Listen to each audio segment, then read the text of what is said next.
Sunday in Berlin isn't a day off. It's maintenance. Clearing the cache.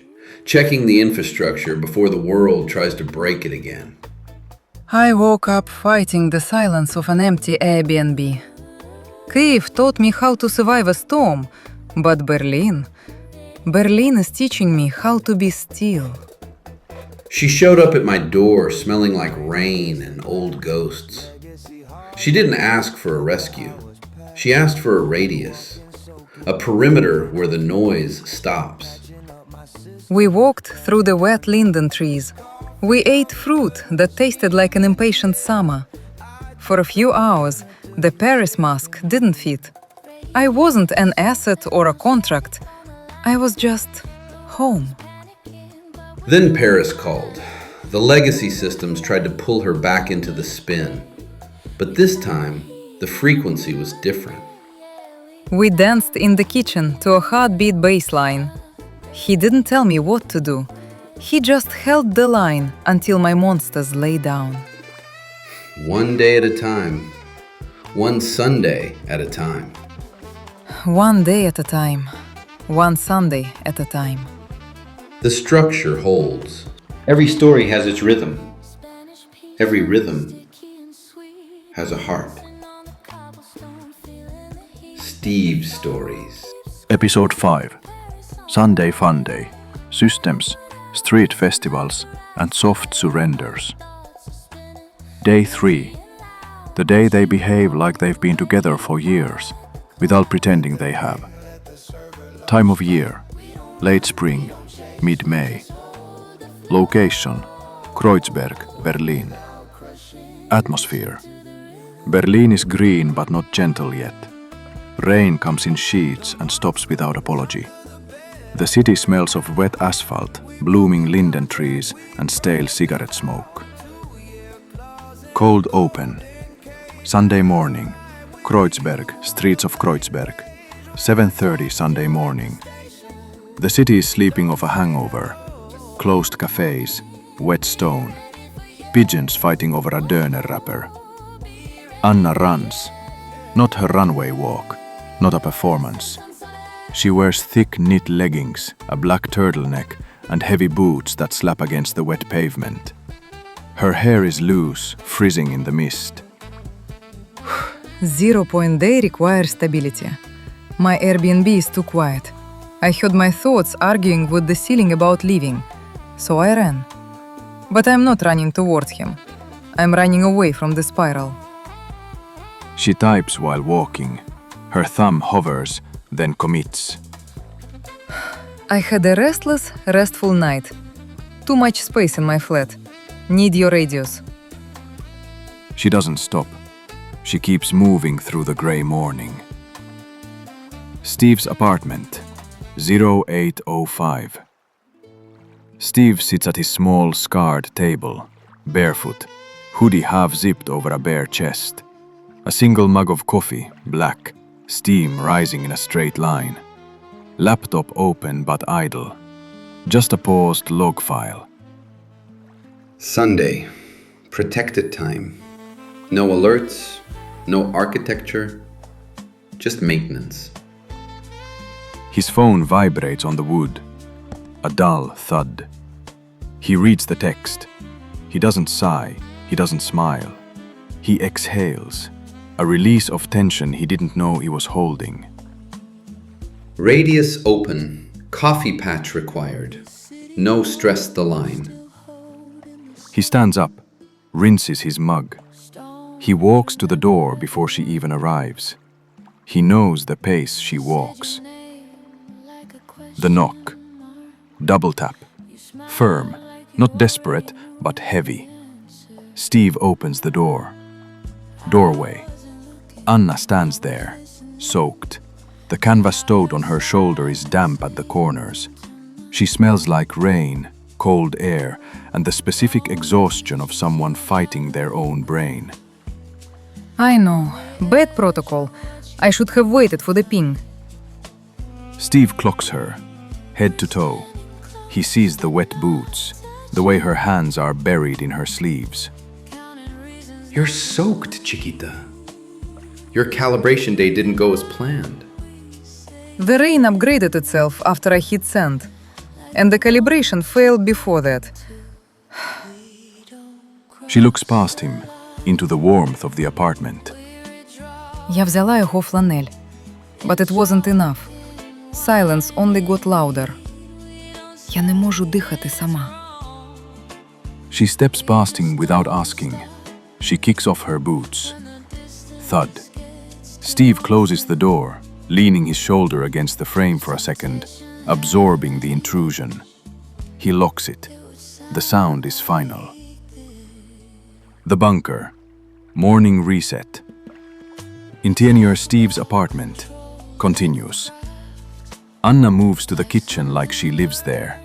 She spots the mocha pot, lifts the lid, rinses the filter under cold water. Kiev taught me hardness. Paris taught me performance. Berlin is teaching me something far more dangerous. Softness. And knowing it doesn't stop it. Steve leans against the counter, arms crossed. The distance between them is 3 feet of charged air. You're legacy hardware now. You walked in and started optimizing my coffee system. There was a slight efficiency lag in the pre-brew cycle. I couldn't ignore it. She turns, bumps her hip into his. A casual electric collision. All right, system check. Status report. Tired. System rebooted, but the anchor was missing. Stable now. CPU overheated. Coffee patch incoming. He hands her a mug. Their fingers brush. Their touch lingers. So what's the Holy Sunday plan, Senor Reyes? Option A. We stay inside, eat everything in the fridge, and you fall asleep on me. Option B. Market, street fest, people watching, and you fall asleep on me. Both and the same. Sí, mija. Some things are non-negotiable. It's protocol. Scene 1. Maybachpfeffer Market. The early fruit. Exterior Maybachpfeffer. 11:30. The air is thick with the scent of wet stone, frying köfte, and the heavy honeyed drip of linden blossoms. Anna is swallowed by Steve's grey hoodie. She looks small, except for her eyes, which are scanning the stalls with predatory precision. She suns at a crate of early Spanish peaches. They are firm, blushing, and deciding fuzzy. She picks one up. She doesn't just look at it. She weighs it like a secret. Number. Smell this. It's too early for these to be this honest. Steve steps into her space. He costs and at a polite distance. He lands right in her radius, his chest nearly brushing her shoulder. He leans down, his face inches from the fruit and her hand. It smells like an impatient summer. Like a girl who shows up to the party before the lights are even dimmed. Maybe the party is boring until she arrives. She brings the peach to his lips. She doesn't give it to him. She holds it there, a silent command. Steve doesn't pull back. He keeps his eyes locked on hers, the static crackling between them. Careful, Fuego. You're asking for a mess you aren't ready to clean up. I survived Paris and the war, Americano. I think I can handle a little fruit juice. She takes a bite. The snap of the skin is audible. A bead of tart juice escapes the corner of her mouth. Steve reaches out, but he doesn't use a napkin. He catches the drop with his thumb, his touch slow and deliberate. The world around them, the shouting vendors, the clicking bikes, fades into a blur. You know what they say about people who eat like they're fighting the fruit? That they're efficient. That they have very happy monsters under their bed. Anna freezes for a split second, then breaks into a laugh that makes a passing old lady shake her head. She leans her head against his shoulder, the hoodie bunched between them. Так це стається. My kittens, the little monsters. They aren't scratching the floor today. They're purring. Good. Keep them fed. I like it when the room is quiet. He pays the vendor, but he doesn't take the change. He keeps his hand on the small of her back, guiding her through the crowd. It's not a squeeze. It's a rudder. I told him I wanted freedom, but standing here, smelling like Spanish fruit and his laundry, I realized the monsters under the bed don't want freedom. They want a roof that doesn't leak. They want the bunker. Steve, Yeah? if the kittens get too loud in Paris, will you still recognize the signal? I don't just recognize the signal, Anna. I built the frequency. Scene 2. Street Festival. The Break. Kreuzberg Streets, 1300. Culture clash. Fry oil. Bass testing speakers. A Latin band warming up. Steve's shoulders loosen. The rhythm hits him. Okay, this part is my world. Boricua and Bahamian blood requires the beat. So you're a Caribbean cliché. I'm complicated. Born knowing 2 turns and 1 bad decision. He takes her hand, not asking, taking. Warm, certain, rougher than the hands she holds in Paris. 1 song. Then we go back to being adults. They move. He spins her. She follows, surprised by how easy it is to let someone else steer. Buzz, buzz. Steve ignores it. Buzz, buzz. Long vibration. He stops. Pulls the phone out. Team lead. Can you jump on? Server load spike. I'm off rotation, but if they're calling me, something's bleeding. The integrity of the system is at risk. Anna watches his face shift. The dancer vanishes. The architect appears. That face. Server on fire face.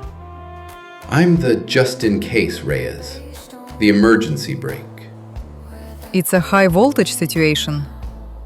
Potential cascade failure. She studies him. She sees the duty. Коли світ панікує, він тримає.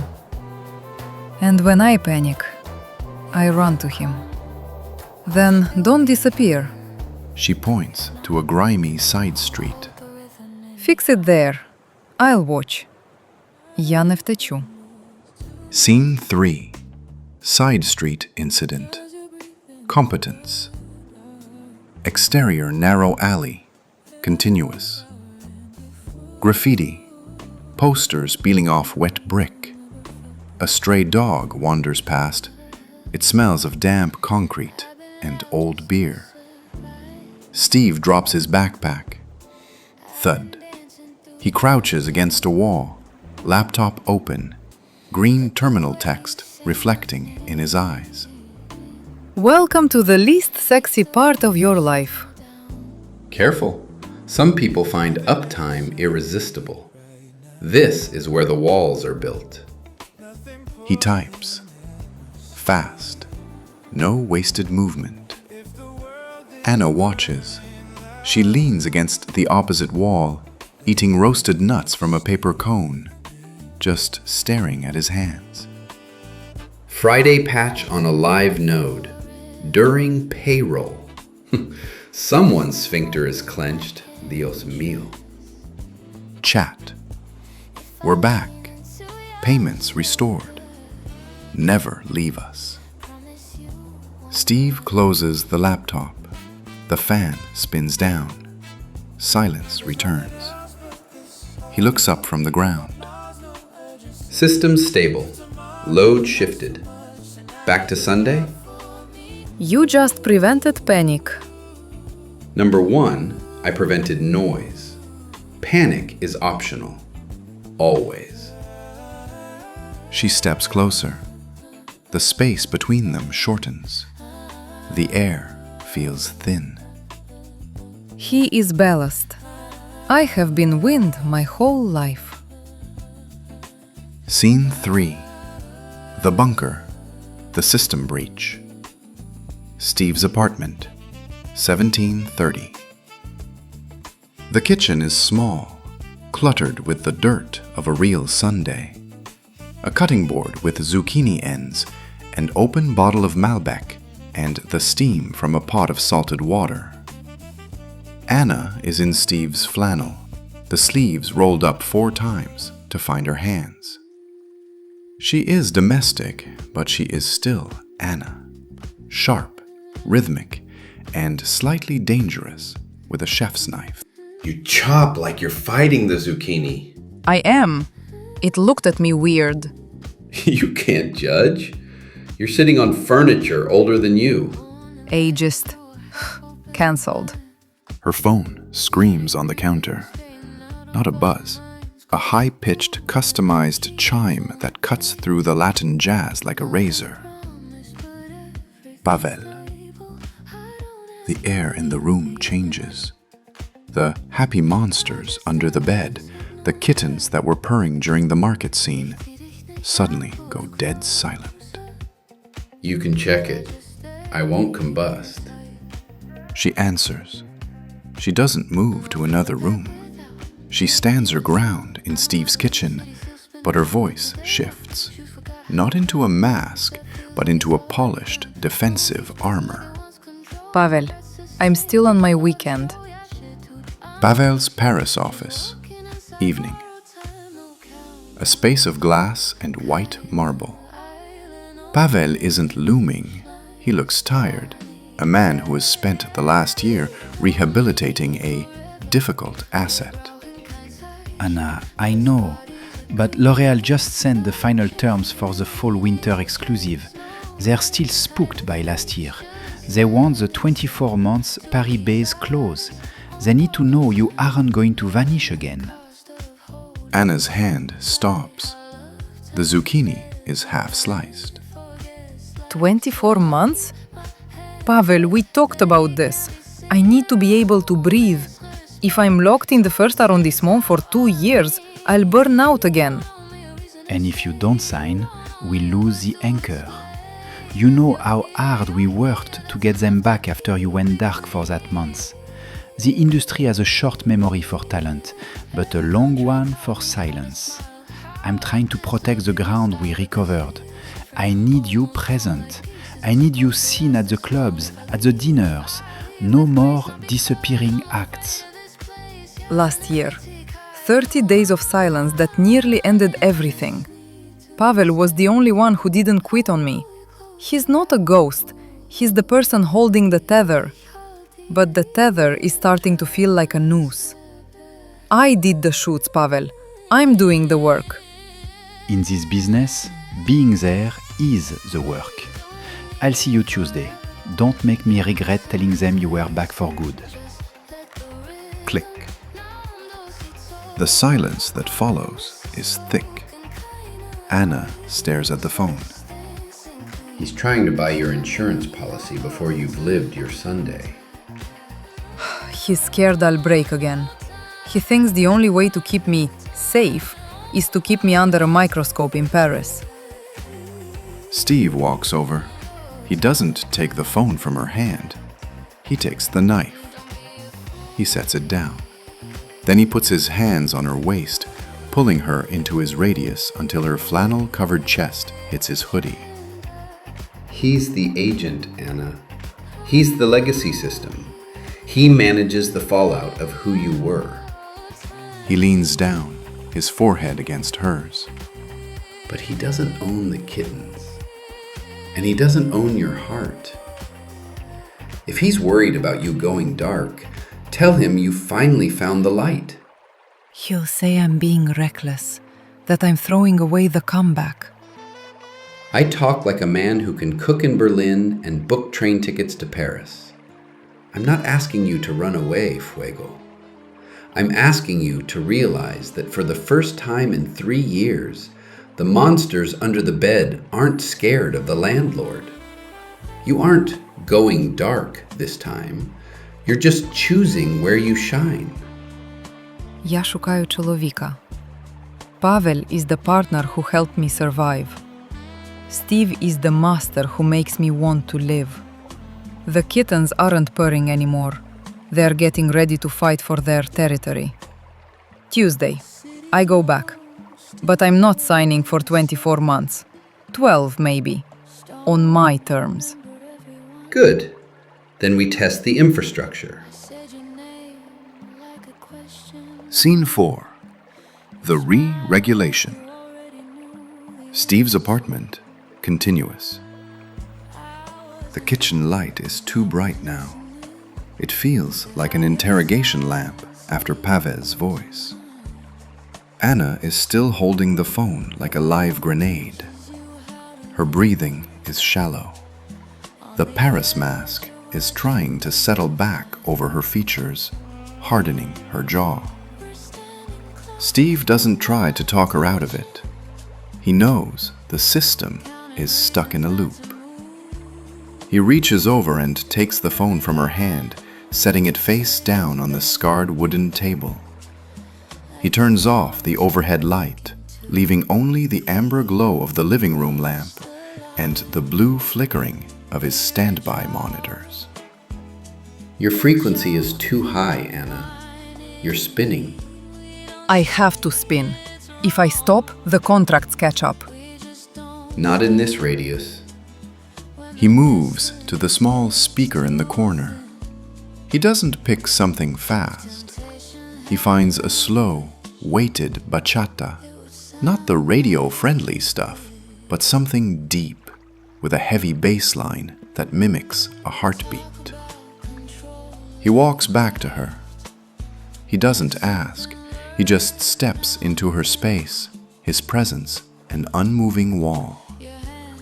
Give me your hands. She hesitates, then places them in his. Her fingers are ice cold. He wraps his much larger, warmer hands around hers and pulls her toward the center of the small room, away from the kitchen, dirt. Він не просить. He's not waiting for me to decide to dance. He's deciding for both of us. And for the first time in 3 years, I don't feel the need to fight for the wheel. He places her right hand on his shoulder and locks his right hand firmly on the small of her back. The pressure is constant. It's the bunker rule. Wait without crushing. They move. It's not the flashy festival dance from earlier. It's a grounded 4-step anchor. Steve leads with his whole body, his thigh pressing against hers, forcing her to find her center. Focus on the floor. The stone doesn't care about L'Oreal. The wood doesn't know who Pavel is. The kittens are dizzy, Steve. Let them be dizzy. I've got the perimeter. Just follow the weight. They move in the small space between the couch and the books. It's intimate, unpolished, and thick with heat. Every time she tries to overthink the step, his grip on her waist tightens slightly. A physical system check. Sevono. Regulation. He's absorbing the Paris static and grounding it into the floor. My heart rate is dropping to match his.